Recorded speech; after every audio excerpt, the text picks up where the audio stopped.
জানিয়ে দেব এই মুহূর্তে হাতে পাওয়া সর্বশেষ গুরুত্বপূর্ণ আপডেট বাংলার সংবাদ। শুরুতেই থাকছে সাবেক আইজিপি শহীদুল হক এবং আব্দুল আল মামুন আটক। পুলিশের সাবেক মহাপরিদর্শক শহীদুল হক এবং আব্দুল আল মামুনকে আটক করেছে আইনশৃঙ্খলা রক্ষাকারী বাহিনী।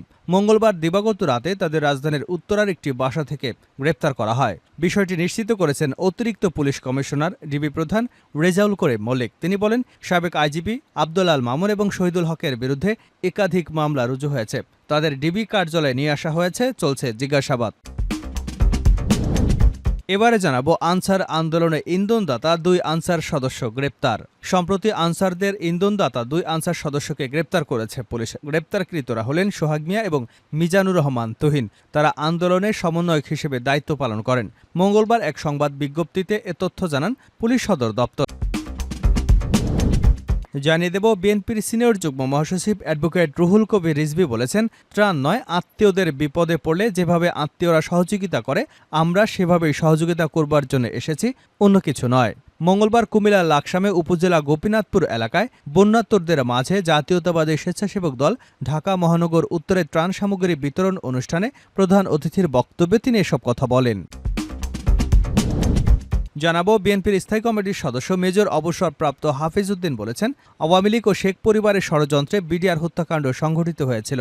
এই হত্যাকাণ্ডে তৎকালীন প্রধানমন্ত্রী শেখ হাসিনা ছাড়াও সাবেক সেনাপ্রধান মইনুল আহমেদ, ফজলে নূর তাপস, নূরে আলম চৌধুরী লিটন, শেখ সেলিম, শেখ হেলাল, জাহাঙ্গীর কবির নানক, সাবেক স্বরাষ্ট্রমন্ত্রী সাহারা খাতুন, মির্জা আজম, হাসানুল হক ইনু সহ অনেকেই জড়িত ছিল বলে জনগণ মনে করে।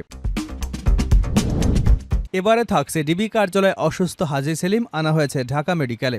রিমান্ডে থাকা অবস্থায় অসুস্থ হয়ে পড়েছেন ঢাকার 7 আসনের সাবেক সংসদ সদস্য ও আওয়ামী লীগ নেতা হাজী সেলিম। তাকে চিকিৎসার জন্য নেওয়া হয়েছে ঢাকা মেডিকেল কলেজ হাসপাতালে। মঙ্গলবার রাত 12:15টায় অসুস্থ অবস্থায় তাকে ঢামেকে ভর্তি করা হয়েছে। এবং সর্বশেষ জানাবো আন্তর্জাতিক সংবাদ। ইসরায়েলি স্থলবাহিনীর প্রধানের পদত্যাগ। দখলদার ইসরায়েলের প্রধানমন্ত্রী বেঞ্জামিন নেতানিয়াহুর বিরুদ্ধে তেল আবিবে ব্যাপক বিক্ষোভ প্রতিবাদের মাঝেই পদত্যাগের ঘোষণা দিলেন দেশটির স্থলবাহিনীর প্রধান মেজর জেনারেল তামিম ইয়াদাই। এতক্ষণ শিরোনাম শুনছিলেন, এবার বিস্তারিত। প্রিয় দর্শক, আপনি যদি এই চ্যানেলে নতুন হয়ে থাকেন, ভিডিওটি দেখতে দেখতে চ্যানেলটি সাবস্ক্রাইব করে আমাদের সঙ্গে থাকুন। আর এই ভিডিও সম্পর্কে আপনি আপনার মূল্যবান মতামতটি কমেন্ট বক্সে জানিয়ে দিন। আর হ্যাঁ প্রিয় দর্শক, জানিয়ে দিন ভিডিওটি কোথা থেকে দেখছেন।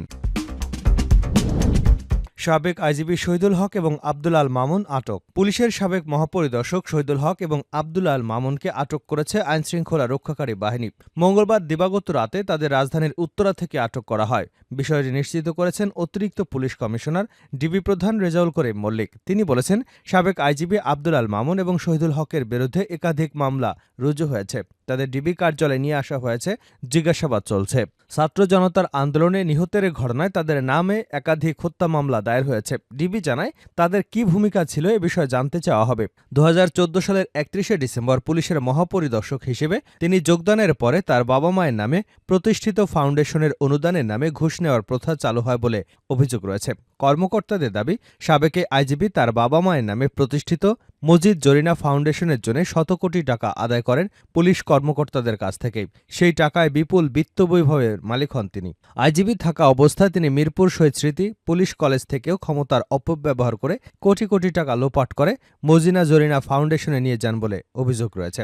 31শে জানুয়ারি 2018 সাল পর্যন্ত আইজিপির দায়িত্ব পালন করেন শহীদুল হক। তারপরে দায়িত্ব পান মোহাম্মদ জাবেদ পাটোয়ারি। চৌধুরী আব্দুল আল মামুন আইজিপি হিসেবে যোগ দেন 2022 সালের 30শে সেপ্টেম্বর। এর 9 মাস আগে 2021 সালের 10ই সেপ্টেম্বর মানবাধিকার লঙ্ঘনের অভিযোগে র্যাপিড অ্যাকশন ব্যাটালিয়নে কাজ করা 7 কর্মকর্তার উপর নিষেধাজ্ঞা দেয় যুক্তরাষ্ট্র। এর মধ্যে অন্যতম ছিলেন র্যাবের মহাপরিচালক হিসেবে কাজ করা আব্দুল আল মামুন। কিন্তু শেখ হাসিনার সরকার তার বিরুদ্ধে কোনো পদক্ষেপ নেয়নি, বরং পুলিশের মহাপরিদর্শক হিসেবে পদোন্নতি দিয়েছে। গত 7ই জানুয়ারি একপেশে জাতীয় সংসদ নির্বাচনে নেপথ্যে তার বড় ভূমিকা ছিল বলেও অভিযোগ আছে। 5ই অগাস্ট শেখ হাসিনা ক্ষমতাচ্যুত হয়ে পালানোর পর 7ই অগাস্ট তাকে অবসরে পাঠায় অন্তর্বর্তীকালীন সরকার।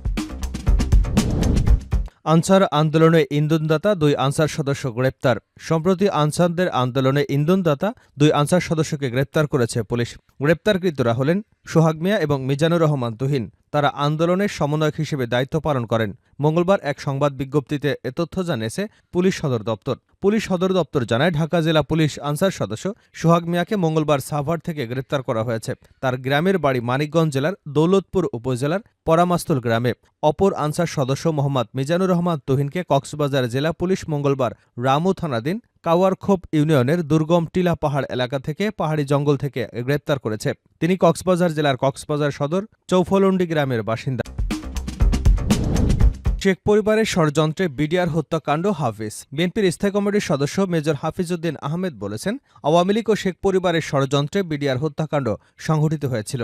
এই হত্যাকাণ্ডে তৎকালীন প্রধানমন্ত্রী শেখ হাসিনা ছাড়াও সাবেক সেনাপ্রধান মইনুল আহমেদ, শেখ ফজলে নূর তাপস, নূরে আলম চৌধুরী লিটন, শেখ সেলিম, শেখ হেলাল, জাহাঙ্গীর কবির নানক, সাবেক স্বরাষ্ট্রমন্ত্রী সাহারা খাতুন, মির্জা আজম, আহসানুল হক ইনুসহ অনেকেই জড়িত ছিল বলে জনগণ মনে করে। মঙ্গলবার দুপুরে রাজধানীর গুলশানে বিএনপির চেয়ারপারসনের রাজনৈতিক কার্যালয়ে এক সংবাদ সম্মেলনে তিনি একথা বলেন। এ সময় উপস্থিত ছিলেন বিএনপির স্থায়ী কমিটির সদস্য সালাউদ্দিন আহমেদ এবং doctor AZM Zahid Hossain. BDR হত্যাকাণ্ডে শেখ হাসিনার ভূমিকা রহস্যজনক মন্তব্য করে মেজর অবসরপ্রাপ্ত হাফিজ বলেন, মহান মুক্তিযুদ্ধে এতজন সেনা কর্মকর্তা নিহত হবার নজির নেই।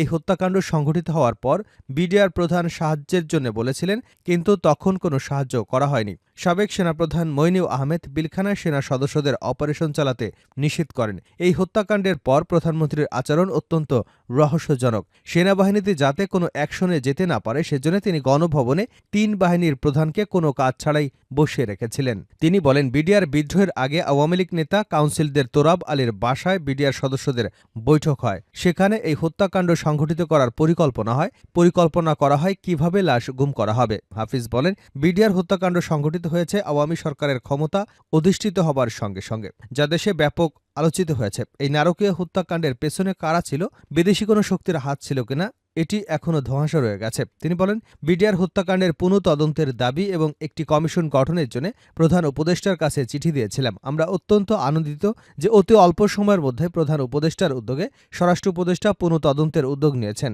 এজন্য বর্তমানে অন্তর্বর্তী সরকারকে ধন্যবাদ জানাই। বিএনপির স্থায়ী কমিটির এই সদস্য বলেন, আমাদের ধারণা ২০০৯ সালে আওয়ামী লীগ সরকার গঠনের পর সেনাবাহিনীর মনোবল ভাঙার জন্য, জাতীয় নিরাপত্তা ঝুঁকিতে ফেলার জন্য, বাংলাদেশকে একটি ব্যর্থ রাষ্ট্র করবার জন্য এই হত্যাকাণ্ড সংঘটিত হয়েছে।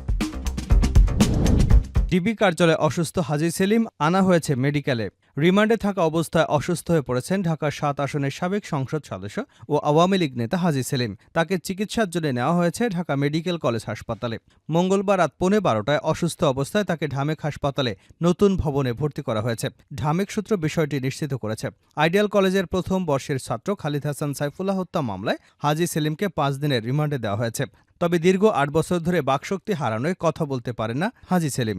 রিমান্ডে তাকে জিজ্ঞাসাবাদের জন্য ডিবির বিশেষ অফিসারদের ডাকা হয়েছে, যা বাংলাদেশের ইতিহাসে বিরল। এসব অফিসাররা সাইন ল্যাঙ্গুয়েজ বা ইশারার ভাষা বুঝতে পারদর্শী। তারা হাজী সেলিমকে জিজ্ঞাসাবাদ